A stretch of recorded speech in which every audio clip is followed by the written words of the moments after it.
it's X-Men March, bitches. So I saw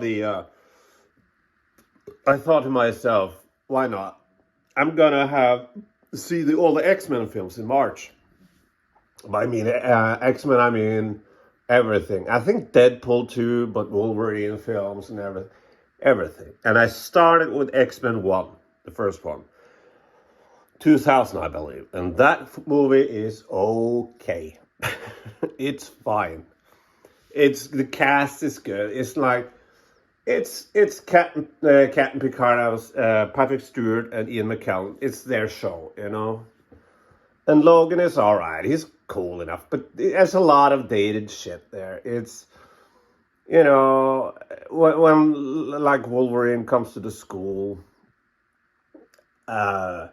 he's immediately a dick to Scott Summers. You know, the guy with the fucking things. You know, immediately a dick. And we're supposed to like be on Logan's side or Wolverine's side because he's so badass, but really though, he is a dick.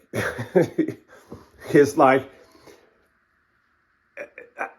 yeah, right in front of Scott Summers is like making moves on his girlfriend, and maybe that was cool back in the day, but now it's just dickish. And I think like, oh, okay. So Wolverine for me has always been like in the films. It's always been, I like him, but I don't love him.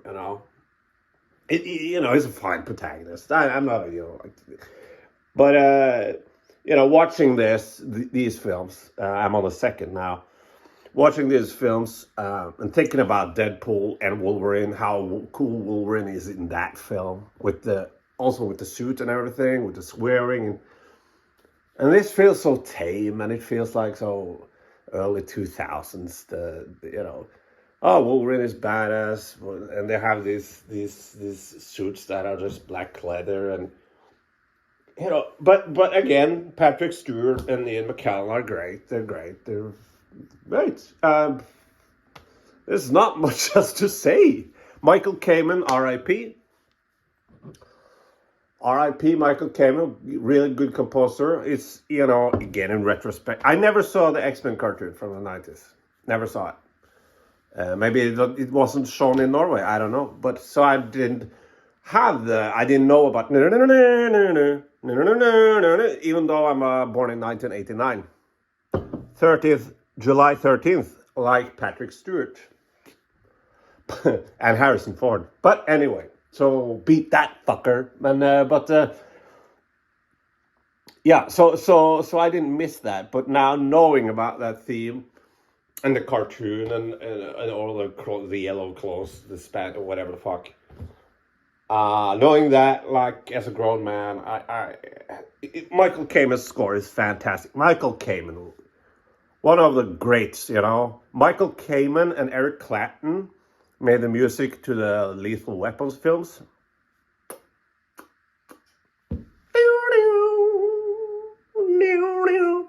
That's the Riggs Murtaugh theme from, whatever. But there's not much else to say about the first one. And it's just kind of the same about the second one. I know everybody loves the second one. And I see that it's better. It has more characters. It has more going on. And it has a higher budget. It has higher stakes. It's, how a sequel should be. But still, it's the same thing. And here's the thing I want to talk about for real, though. And it's 30 minutes into the second one. And in the first one, it's the social commentary. I like films with social commentary. It's great. That's great. But seeing it now, it's laid on a bit too thick, if you ask me.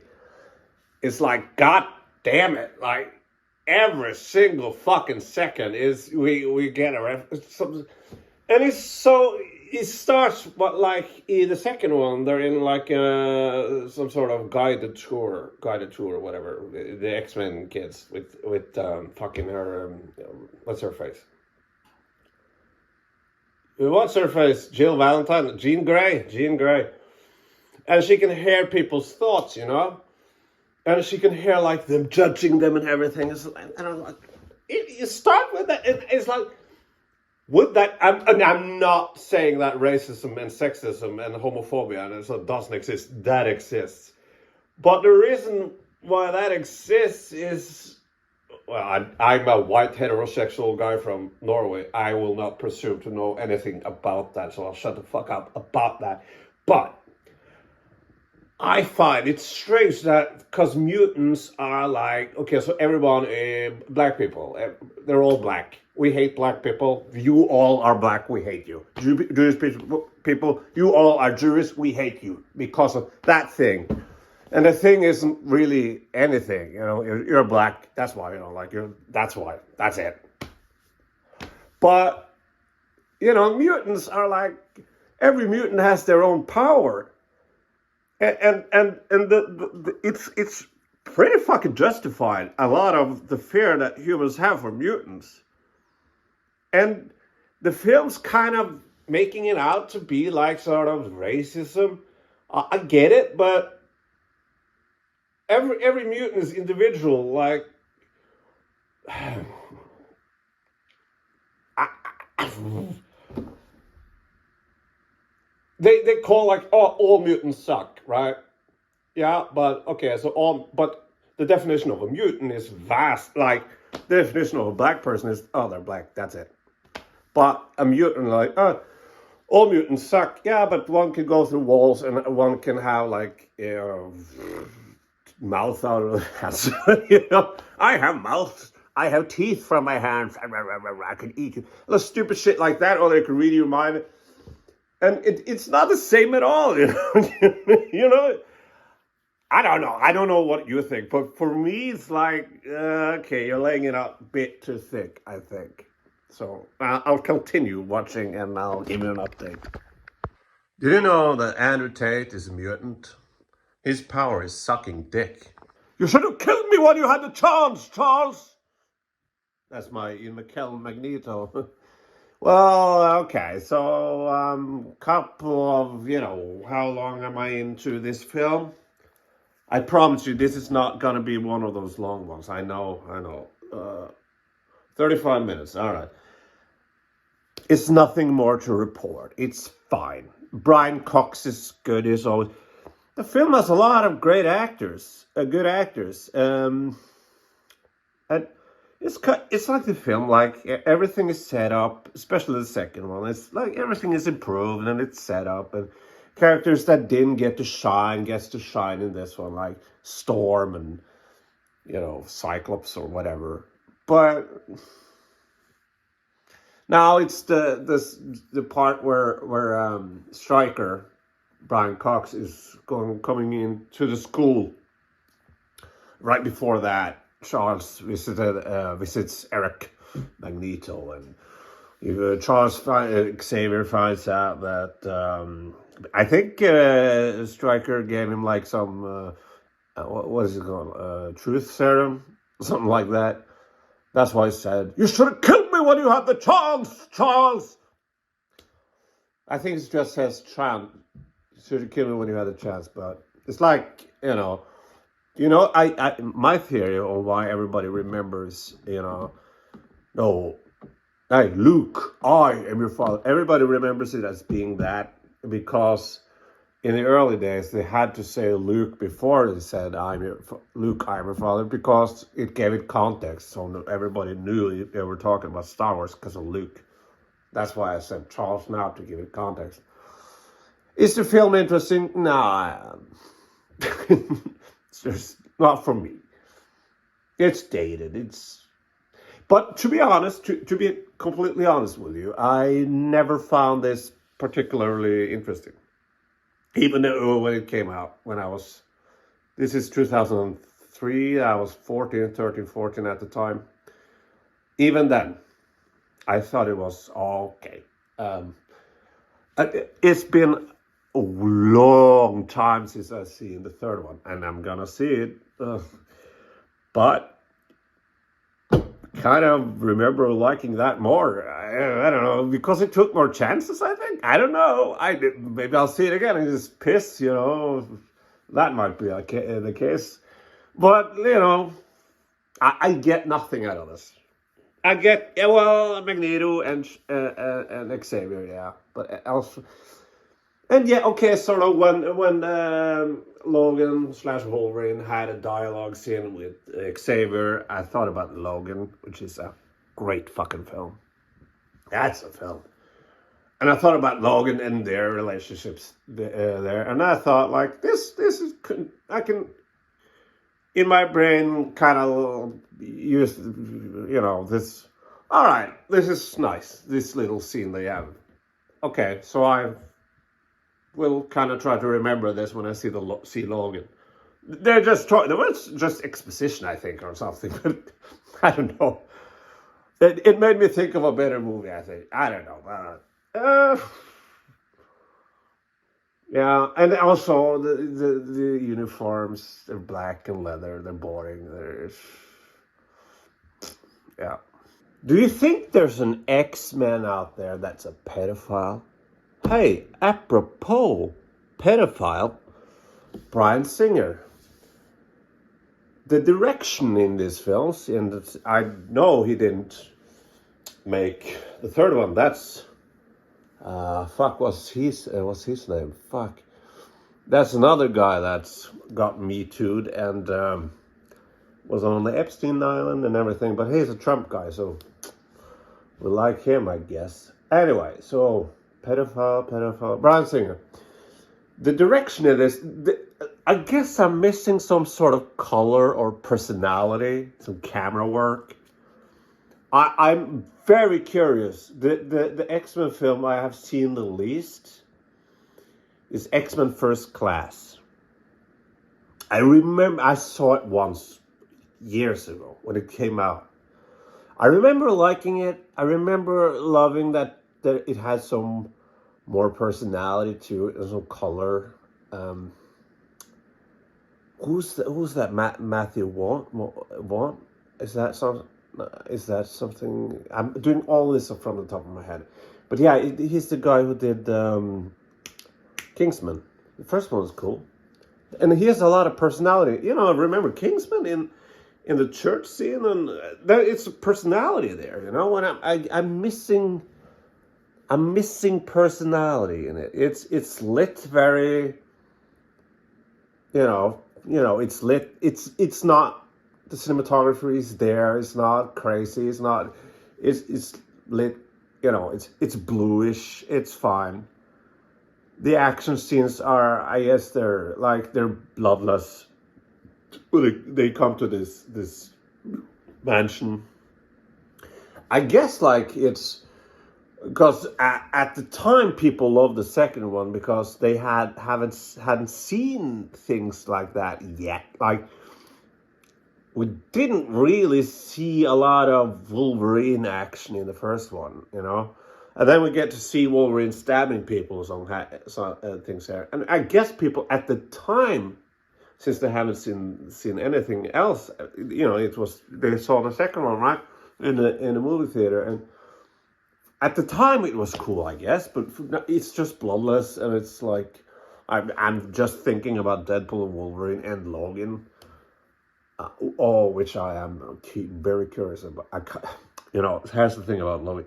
I love Logan deeply, and I was very anti Deadpool Wolverine, the whole concept of it, and I was like, don't piss on Logan. How can you do a film like that? And I saw Deadpool and Wolverine in the movie theater, and I loved it. I loved it. And seeing Logan and then Deadpool and Wolverine after that, I'm curious how that's going to work. Because I don't know if I've seen Logan after seeing Deadpool and Wolverine. Does Deadpool and Wolverine actually fuck up the ending? I don't know. See, here's the thing: I'm talking about different movies than what movie I'm watching. It's not catching me. It's not captivating. It's fine. So there's no personality, and the lighting is fine. The action is fine. There's no camera. There's no personality in the camera work. It's setups and payoffs and exposition is done fine, and it seems more. It does what you want from a sequel. Like, it doesn't do the same thing again. It like explores new things, like the backstory of Logan. But I think it's because we've seen so many other things after this that this just is. This is a Tuesday. X-Men 2 is a Tuesday. It's fine. Tuesday is better than Monday. I wrote notes. Oh, I wrote, how old is Rogue? Yeah, okay, I'm a creepy fuck, I guess. I don't know, but how old is she in this? She's kind of cute, you know. Did you know that Geeks and Gamers is a mutant? His powers is being ugly as fuck. So it's another update. I don't know how many of these I'm gonna make, but I promised myself that I was gonna see all the X-Men films. And I guess I'm reviewing them on YouTube like Nostalgia Critic. You remember him? So I wrote notes. How old is Rogue? Oh, no, doesn't matter. Harry Potter Tarzan. Yeah, here's the thing. So I talked about the I feel like Bryan Singer, other than being like he's I guess he's a fine director, but I can't say I've seen any film of his that's like I love. Yeah, the film where Ian McKellen plays a Nazi, apt pupil. That's sort of interesting. I remember, but. And there's no personal touch on the films. They're kind of there. That was my point, and it reminded me of what's his face. The Harry Potter films. First two was Christopher Columbus. The other one, the third one was the guy who makes great films, Children of Men, and also Roma. You should watch. I was in Mexico City for a week, and that's a film from Mexico City, so I remember a lot, or whatever. But the rest of the films, I think the fourth one was a different fucker, but from then and on, David Yates, something like that. And he made the most competent, like Alfonso Cuarón. He made the third one. He made the best Harry Potter film, and I think the fourth was I remember the fourth as being okay. So Dumbledore. No, what's his face? Voldemort. I'm not a Harry Potter guy. Voldemort shows up at the end. It's fine. Whatever. But 5 and up, it had like this steady sort of quality to it. Like it felt like, okay, this is a steady, good director to like. It's understandable that he got the job to direct all the later, the films till the end, because he was like functionable, and he was a good director, and it was good pace, and everything was there, that should be was there. So it's very understandable. But in 2016, David Yates, I think, whatever his face, he had a passion project, and that is called Tarzan something. Is it called just Tarzan? 2016, Tarzan came out. That was his passion project. He really loved it.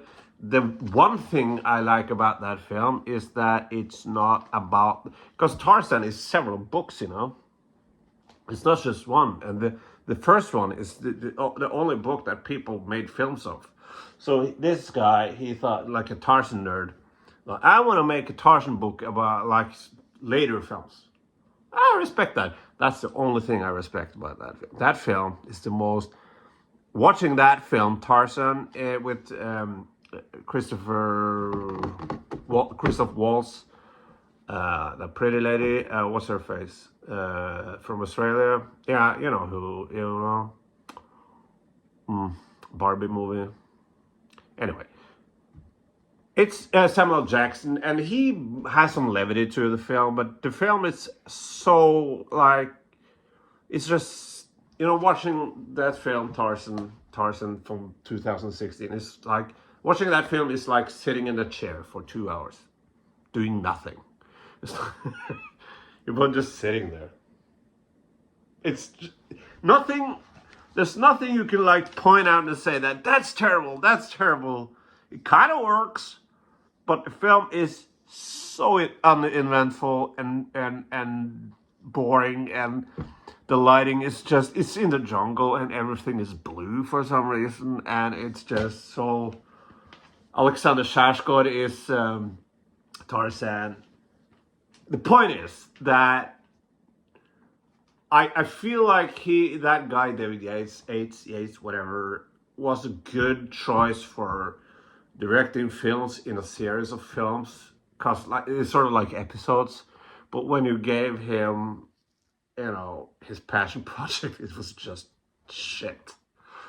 And it's kind of the thing about I feel about Bryan Singer too. It's like, all right, it's nothing bad. What he's doing as a director, there's nothing bad about it. It's there. It's continuing series. If Bryan Singer made a continuing series of X-Men films, it would be all right, But there's no, Also, I'm not watching any Bryan Singer film, like I'm not watching what's his face, what's the film? The film with Freddie Mercury. Whatever, doesn't matter. Cause anyway, yeah. You have the scene where the hot lady, Mystique, puts iron in this guy's ass. So that wouldn't work. He would die immediately. But it's a really cool scene though when Iron Man just breaks out of prison, and that's cool. So I noted that. But it's not like it's cool, but it's not cool in a way like Knights of the Seven Kingdoms. I've frequently searched up on YouTube that speech he has, and when Baelor Targaryen comes, I will fight for Sir Duncan. I've frequently searched those, looked those videos up on YouTube and watched them. I'm never gonna do that with the Magneto thing, Anna Paquin is her name, and she is the youngest person to win an Oscar, and she is old enough, I hope. I'm joking, all right? Yeah, and here's the thing. That's actually of some interest, or some note. In uninspired set design. So here's the thing about set design. So the cinematography, the lighting is blue. It's there. It's blue. It's there. It's fine. But the set design is nothing special. You're going from this school for children. That's all right. Doesn't look very interesting visually, but it's there. And there's a lot of office rooms and computer things. And there you have Magneto's prison. And then you have the whole second part with you're in this bunker with a lot of, and you go outside and there's a lot of snow. There's nothing visually interesting set-wise, It's just walls. There's a lot of walls there. There's a lot of walls and there's a lot of snow. And so pedophiles. Anyway, I'm just kidding. Brett Ratner, he's not a pedophile, but he's, this is gonna get demonetized. But he is a piece of shit, though. He got fucked in the ass by the Me Too movement. And he is the one who made it fantastically. I haven't seen it, though. But the documentary that everybody loved, Melania documentary. And he is a Trump cocksucker. So that's... But he is also a piece of shit, though. So that's implied. If you like Trump, you're a piece of shit. So that's implied. Magneto seemed cool. Okay, yeah. And this, I'm on this now. Fuck this. I'm gonna stop pretty soon because there's nothing more to say really. But we're at the scene where like Anna Paquin and Mr. Iceman and Mr. Fireman and Wolverine. They're at Mr. Iceman's parents' home, and we have like this scene where it's so obvious, like gay. I didn't know you were a mutant, and she calls it. We have to deal with this mutant problem. You know, it feels so. And I feel bad because I remember Ian McKellen. I think it was him who, because Bryan Singer is gay also. But Ian McKellen talked, I think it was him, talked about that scene that, like, because he is gay, openly gay. And I see why, he was attracted to the Magneto character. And he talked about that scene, and it was, but I'm a white heterosexual male from Norway. I'm not gay, so I don't know how that story goes. My father thought I was gay for a while. You know that? Oh, that was awful. Because I had a gay friend in Oslo. I didn't know this before later, and he wrote to because I was smoking, and I hadn't told my father I was smoking yet. So I was drunk in Oslo. I think it was Oslo. Yeah. So I'm gonna say to my father, I'm smoking, and I didn't thought that much of it at the time, but later on I was like, what a fucking asshole. So this gay guy, he was rich, and he came from a wealthy place in Oslo. So fuck him, right? I'm just halfway kidding, but not about the gay thing. This thing, but he wrote to my dad, "I'm gay."